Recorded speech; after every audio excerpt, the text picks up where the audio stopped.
Hi there everyone, Mark here in Quebec, reporting to you on my travels about food.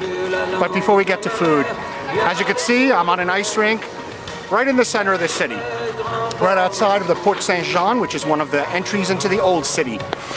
The city is dotted with these ice rinks. It's spectacular, and for anybody who loves to skate, this is a city for you. The Olympics started just last night in my hotel room. I watched the opening ceremonies, and it's a beautiful sunny day, a little chilly. Today, going to go off to visit an ice hotel and also learn a little bit about how to sculpt ice sculptures. But let's get down to the important things. Food, because as you know, my primary purpose in life related to travel is really all about food. So yesterday, there were two different wonderful local delicacies that I partook in and really enjoyed both of them. As you can imagine, this is the area where lots of maple syrup comes from, and so one of these delicacies focused just on that, and the other one was kind of a thing you get all over the world. You'll need to start off by finding yourself a nice beaver tail. They come in many different sizes, though consistent in coloration. When you find a tail, you need to make sure that it is firm and has no spots on it. As far as getting the tails, we suggest going hunting with family members, preferably children, to teach them about the wild. But they can also be found on the side of the road.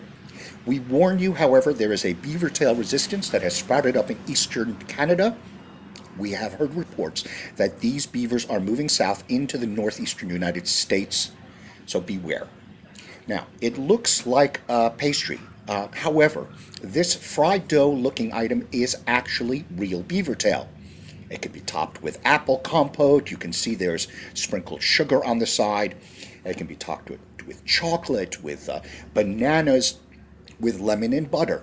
Really, whatever you prefer. The proper way to eat is to have it flat in your hands for proper insertion towards the mouth. However, if you have to share your beaver tail, you'll need to cut it, preferably down the middle to reduce conflict. You won't be able to use the flat hand method, but with a slight pressure on the fingers, you can bend it so that it can insert properly in the mouth and will not fall.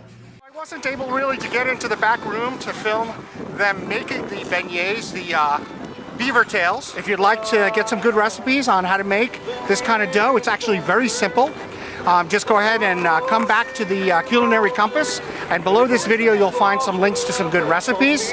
It's really a very simple process, and I really suggest you give it a go at home.